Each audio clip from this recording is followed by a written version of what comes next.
ishni qilishlikdan oldin ish egasi bilan bu usta ittifoq qilmaydi. Qanchada bo'ladi, necha pulga bo'ladi. Va oxiriga borganda muammoni ko'rib turibsiz. Uyda bitta ish qildirish kerak, bu tom yopish kerakmi, addelkani qildirish kerak. Falon usta yaxshi usta, ish tekkiz va hokazo. Chaqirib kelasiz, "Mana ish qilib berasizmi?" Qilib beraman. Qachon boshlaysiz? Ertadan boshlayman. Bo'lib ketdi. Qancha vaqtda bo'ladi? Necha pulga qilasiz buni? Agar biror bir muammo bo'lib qolsa, biror bir chiqim kuyishlikka to'g'ri kelib qolsa, kim kuyadi bunga? Kontrakt yo'q. Dogovor yo'q.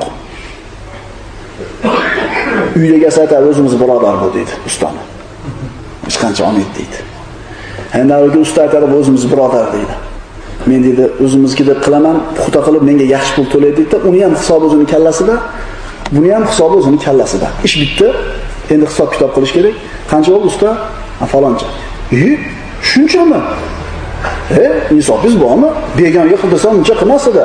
Birodarchilik qayerda qoldi deydi. Desa aytadi, birodar, men o'zimniki deb aytyapman sizga bu narxda deydi.